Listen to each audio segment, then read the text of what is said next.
What is the best part of Marvel Strike Force? What are you doing to prepare now for the 32-person Crucible bracket coming up next week? We got some theory crafting to discuss. And also, if you don't have Dormammu yet, what are the best characters to take into Dark Dimension 5 now? We're going to answer these questions and a lot more from the mailbag because this is the special Tuesday edition of the Monday mailbag. And if you're ready for all of that, Valley Club, you know what to do.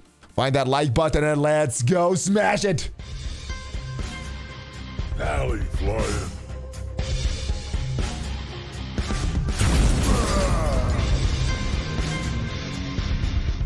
Hello, happy Tuesday, Valley Club. Welcome back to the ValleyFlyin channel. I am ValleyFlyin, and I hope you're having a great day. In this video, we are talking about the best part of Marvel Strike Force, the preparation for next week's 32-person Crucible bracket. We're also discussing Dark Dimension 5. What are the best characters you're taking to unlock Dormammu now? We got these questions and a lot more in this video, but if you haven't already subscribed, hit that subscribe button before we get to all of these questions. We got Marvel Strike Force videos, at least 5 per week on this channel, and if you haven't already subscribed, hit that subscribe button for more of those, and hit that notification bell if you want to get all the latest news updates and when we upload a video and all that. But without further ado, it is time to go into the mailbag and answer your questions. First question of the week, ValleyFlyin. Do you have any update on when we should expect Quicksilver compensation? I was one of the unfortunate people who opened their Cosmic Crucible rewards early and missed out. Well, luckily, this question was asked on the 26th of April. Luckily, on the 29th of April, this blog post came out. If a player qualified for shards but did not receive them, they will receive them today, which is April 28th. So this was, even though it says the 29th, it looks like this was posted on the 28th. At around 6 p.m. So hopefully you're ready to receive your Quicksilver shards. If not, I would write into customer support and hopefully they could get that taken care of for you. But next question. Hey brother, how did you get into MSF? What's your story? What's your favorite part about the game? Have a good day and keep smashing. So early days of the channel, I was playing a different Marvel game, Marvel's Avengers Alliance Part 2. That game went away. Disney took out away the rights and that game is no longer going on. I started playing Marvel Future Fight after that because I wanted more Marvel I wanted to play with more Marvel characters. So played Future Fight. That was a very fun game. And I stopped around the time that the Wakandans and Blue Marvel and the Ultimates came out because the game was just getting too grindy. Went back to Star Wars Galaxy of Heroes.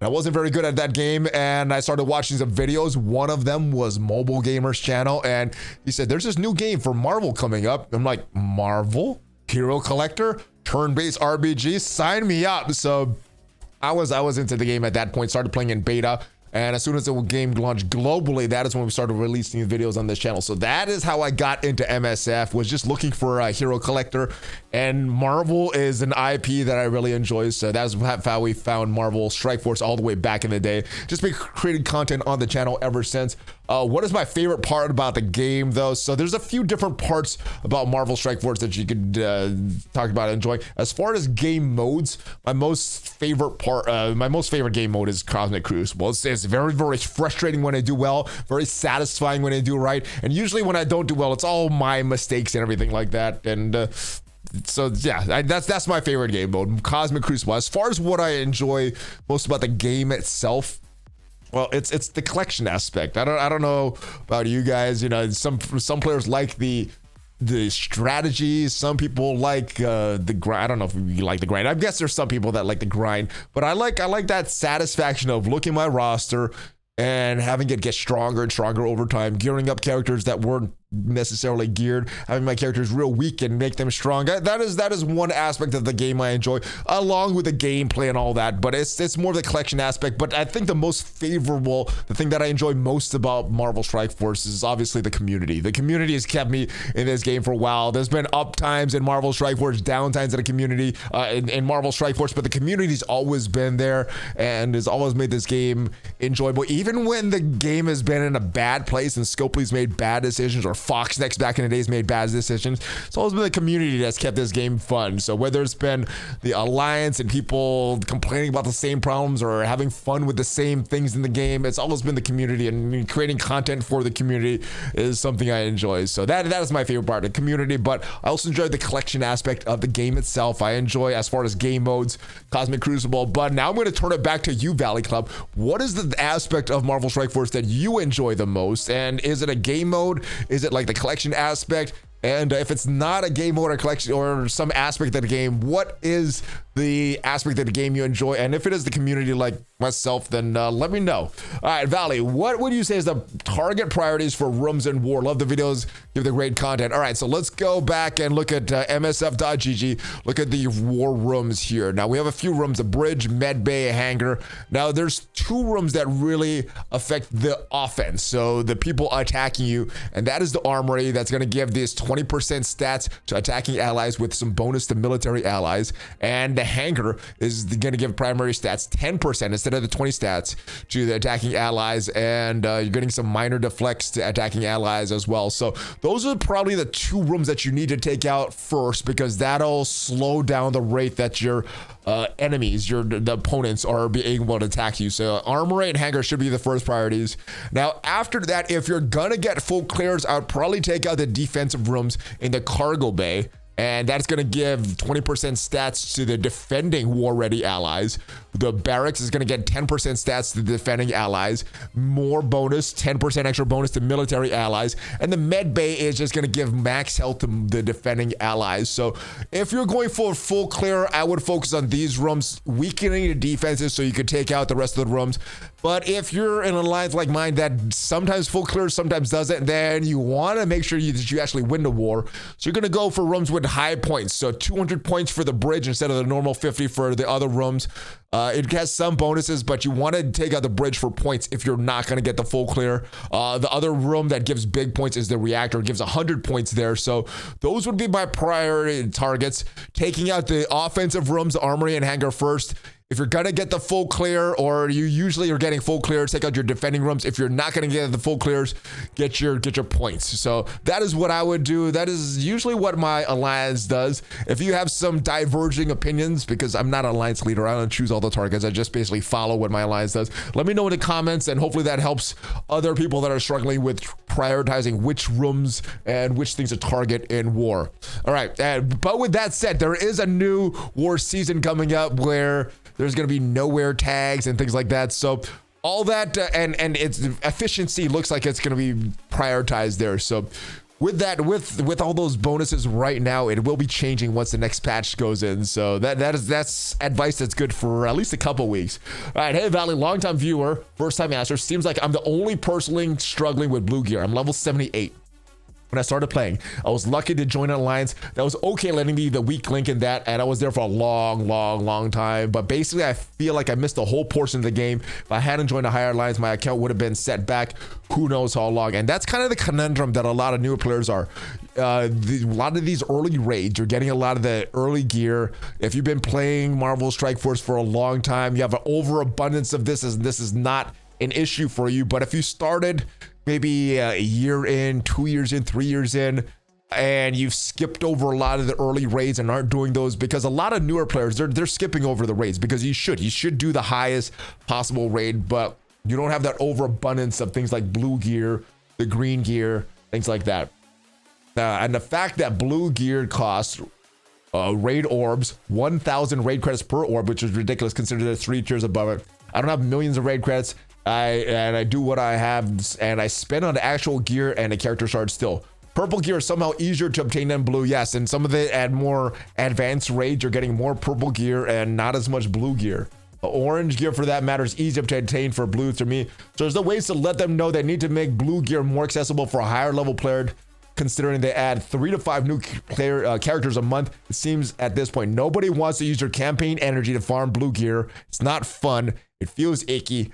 I get it. The thing is, we've been talking about this in the Envoy chat for a long time. Newer players need more blue gear and green gear, because longer time players were in these raids for a long time. There's nothing else to do. So we just have these huge stockpiles of all this early game gear, and newer players don't have that. So it's been asked many times. I'm going to ask this again if there's any plans to change this for players that are starting, because it is best to go up to the highest possible raid that you could do, but sometimes you're missing on some of that early stuff. So it's not you, it's the game designed by Scopely. So hopefully they change this, maybe adding more blue gear into some of these Doom raids or things like that. It's just gonna build up the stockpile for earlier players, and for players that started a little later, it's gonna help you get this blue gear for the very early progression that you need. So I'll leave another message in chat, see if they have any plans to change this. But yeah, it's been a problem for a while, and it's been a known problem for a while. It's been reported to Scopely, but I guess either they don't have enough man hours to do everything that they want, or they just have other priorities that are going to make them more money to keep the lights on at their offices. Hello there, Valley. I completed Dark Dimension 4 for the second time. Congratulations. What character should I gear for Dark Dimension 5? Red Hulk, I just unlocked. He went crazy. I don't have any other horsemen unlocked yet. Thanks. All right, so for this, the best place to go is to msf.gg, or actually marvelstrikeforce.com. If you go all the way up, if you go here to the roster section, you'll see a few different places. You'll see the roster, my roster stats, and Dark Dimension Planner.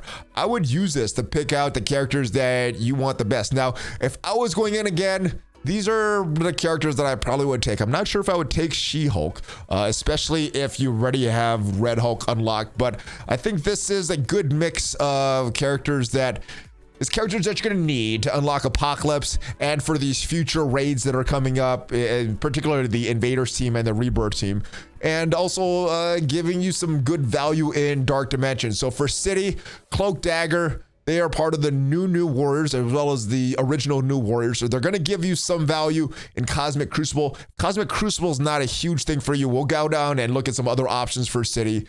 Shang-Chi is a great character in this mode, although he is losing value in the raids and some of the other modes. He's still a great plug-and-play character in Cosmic Crucible, though. And Squirrel Girl is part of that Young Avengers team. Very annoying on defense in Cosmic Crucible or War. So she's going to give you some value there. As far as global, Spider-Weaver, I think, is an automatic pick.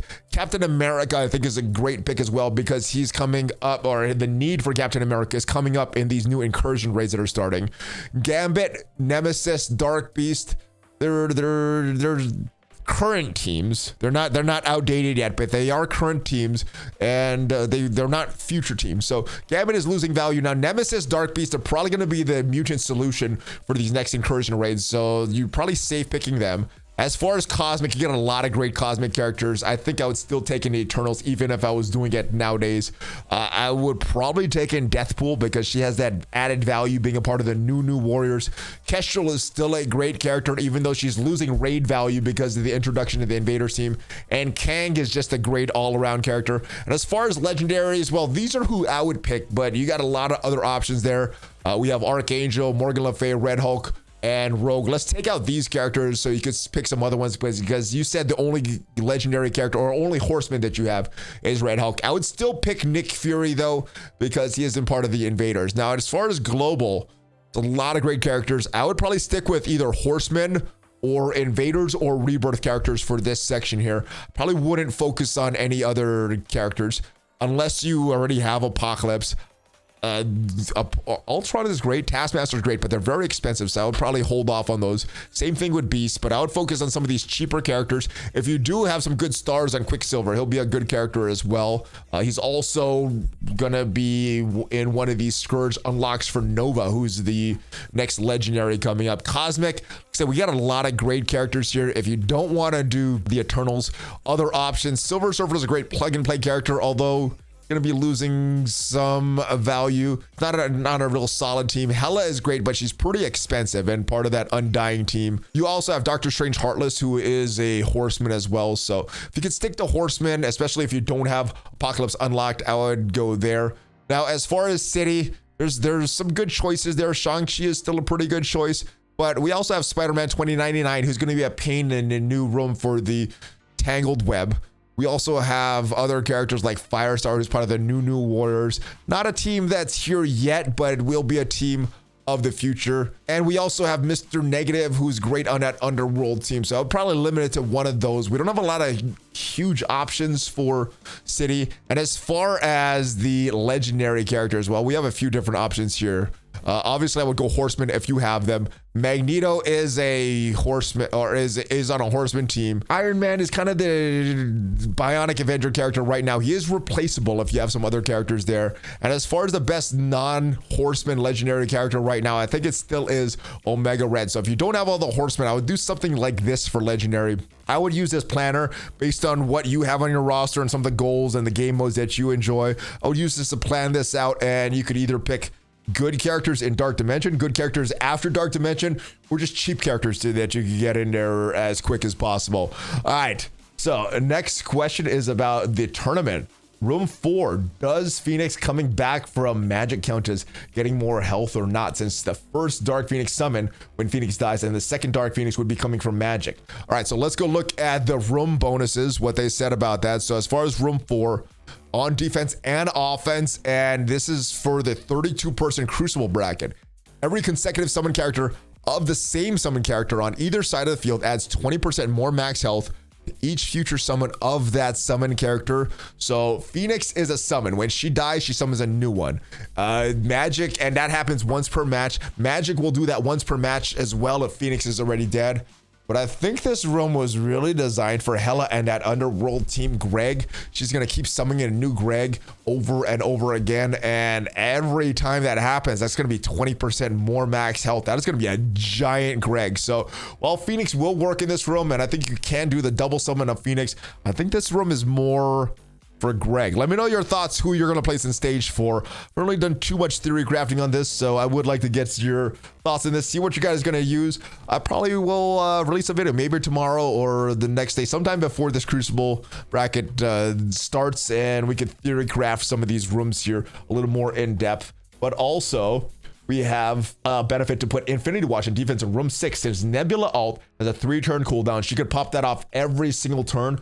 Or in room 1, since Infinity Watch spawns with 2 turns of safeguard, defense up, and immunity, they will get 2 turns of protection. So I'd like to know what I should do. So let's go take a look at these rooms again. So the room here, overcharge. Special abilities cost 3 more ability energy, and ultimate abilities cost 1 less. While Nebula will benefit significantly from this, the rest of the Infinity Watch does have longer cooldowns on the ultimates, so they won't be going off all the time, and a lot of their specials are ready to use on turn 1. So while this will be great for Nebula, I'm not sure if this is the best place, but if we look at room 1, when a positive effect is applied to a character, increase the duration of positive effects and allies up to by 1 up to maximum of 3, and when is a negative effect applied to that character, increase the duration of all negative effects on allies of the character by 1 up to max of 3. So I think Infinity Watch is proper on defense. I think I'd rather place them on this stage 1 room instead of the stage 6. What you're saying about Nebula is absolutely correct, but the rest of the Infinity Watch I think struggles with that room. But I think all of them are going to be benefited by stage 1. So if it's a choice between stage 1 and stage 6 on defense, I think I'd rather place them on stage 1 on defense. Let me know what you guys are planning to do with all these rooms, though. Like I said, there should be a video coming out on the channel this week, so you can prepare for next week.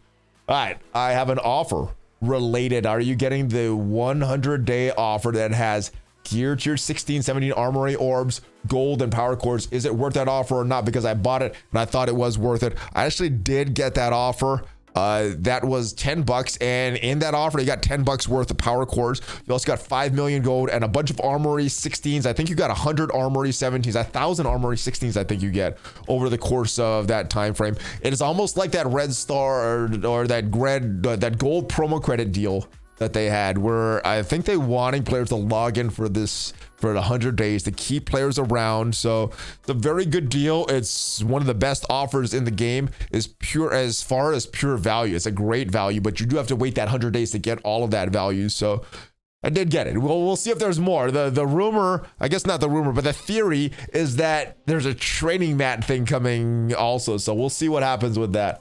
Valley, I got a baby apocalypse. What ISO 8 do you have on your apocalypse, and what do you recommend? How far are you away from the big apocalypse? So let's go into the game now, and we'll take a look at my apocalypse. This is where my apocalypse is, guys, and he has a striker class on him. It's not a very big apocalypse.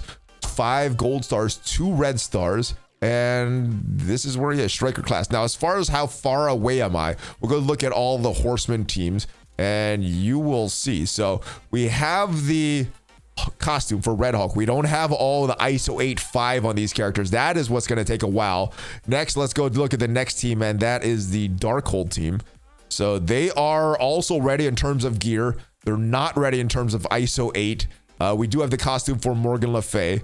We also have the Unlimited X-Men, and they're also ready in terms of gear, but not ready in terms of the ISO 8. So all of them are ready for the Rogue Saga, and we did do the Rogue Saga, got the costume. Last but not least is the Death Sea team, and this is the one that's going to take a while for me because all of them take mutant gear. We're very far away from all of them. We have a few more pieces to finish our Dark Beast. We already have Archangel finished, so there's going to be 3 more characters. We don't have the this stuff, the Quanta Astral Energy for Psylocke, so that's going to take a while to get. So months and months away, and Archangel's the only one that has the ISO 8.5. As far as the other characters, Weaver ready. We also have Kestrel. She is not ready. She's ready in terms of gear, but not in terms of the ISO 8. And last but not least is Deathpool. As you can see, she doesn't have the gear ready. She does have the ISO 8.5 ready. So that is how close we are to Apocalypse. Let me know how close you are to Apocalypse. Hopefully you are very, very close. Next question. Hey, bud, from India. Hope you and your family are doing well. My question is, are you trying the new Lord of the Rings game in soft launch now? If not, are you planning to play it on global launch on May 10th? And what is your take on the new toys? So I am playing it. Last week I released a video on how to play the game right now. It's available in certain regions, not in all regions. Mexico is one of them. Australia is one of them. Austria is one of them, and a few others. I think Spain, a few others. You can play that right now, but if you're not in one of those regions and want to play this, well, you can play this on your Android device or BlueStacks. The instructions on how to do that is in one of the videos from last week on the channel. Hopefully there's a link that's popping up right there. But I think it's a good game. It's a hero collector. I like that kind of games. It is made by Capital Games and EA, so more similar to Star Wars Galaxy of Heroes than Marvel Strike Force. The way the waves happen in Marvel Strike Force, as the next wave comes in, you're keeping all of your buffs and any summons that you have, things like that. But with Lord of the Rings and with Star Wars Galaxy of Heroes, as the next wave comes, you lose all that stuff. So that's probably the main difference as far as gameplay. Obviously, still in the honeymoon phase of the game, so a lot of it is about unlocking and finding the best characters. Haven't made any content other than that initial video yet. I'm still trying to play the game and figure it out and enjoy it. So we will have content on the game once the game does launch, though. I'm not much familiar with Lord of the Rings lore and how big it is in the US and most Western countries, but is it really that big of a, is it really a big of a deal for a gaming company like Scopely, whose lore is based on Marvel, to be afraid of a new toy in the market and resort to scummy, brilliant tactics like 100-day offers to keep its players stuck to MSF using sunk cost fallacies? So I don't think it's super big threat to Marvel Strike Force. There are different IPs, and Star Wars Galaxy of Heroes, Marvel Strike Force, both survived for a long time. Both are still going on pretty good, and with varying levels of interest by the community based on where they were at their peak, but both of them are still going on. So I think Marvel Strike Force, Lord of the Rings, and Star Wars Galaxy of Heroes can all survive because they're different IPs, and we're getting different people that are more interested in Marvel. Some people are more interested in Lord of the Rings. Some people are more interested in Star Wars. I think the more popular one is going to be Marvel, though. That has a bigger reach as far as the movies, things like that. So is that going to be a huge threat to Marvel Strike Force? I don't think so, but some people will move over just because of Scopely and Savvy and things like that. If yes, then our MSF devs trust sunk cost fallacy over their game being fun and a retain in that way. Yeah, so I think it's gonna be fun when it comes out. I'm playing it, I'm having fun. The graphics kind of suck, but the actual gameplay and the collection aspect, I do enjoy in the Lord of the Rings game. All right, and last but not least, I have none Marvel Strike Force question, a different one. What Marvel or DC superhero games have you enjoyed in the past on console and Facebook mobile? So as far as console games, the only one that I played is in a console. Oh well, the Ultimate Alliance, Marvel's Ultimate Alliance 1 on the Wii, Part 3 on the Switch, and Marvel's Avengers Alliance. That was a Facebook game. I played that a little bit. I didn't play that. I didn't open Facebook too much, so I didn't play that too much. But when Part 2 came out, because Part 2 was a mobile game, I did play that a lot from when it launched to when it folded. I had a lot of fun with that game, and if you look at the original videos on the channel, they were all based on that game. So that was a fun one. I did play Marvel Future Fight for a while and had a lot of fun with that one. As far as other Marvel games, though, I know there was on my PSP, there was a X-Men game. That was really fun. I think the Marvel's Ultimate Alliance was kind of based on that game. That was a fun game, kind of like Marvel Future Fight. And I think that is it. Not too many DC games. I played a little bit. Before Marvel Strike Force came out, there was a DC game that was kind of a hero collector type game that I can't remember the name of it. I know I covered it on the channel early on, but kind of stopped covering that because kind of lost interest in that. And that's, I think, the only DC game that I played. So that is it, guys. If you left a question, I want to thank you. If you want to leave a question for one of these future mailbag videos, make sure you are a member of the Discord. The link is down below. And let me know, what is your favorite part of MSF right now? And what are you doing to prepare for next week for the 32-person Crucible tournament? Hopefully you have a great rest of your day. Hopefully this video was helpful for you. If it was helpful for you and gave you some value, give it a thumbs up because it does help that YouTube algorithm. I will see you next week. Have a great rest of your day. Check out some of the other videos on this channel. Hulk fist bump, ValleyFlyin out. See you guys later. Have a great one.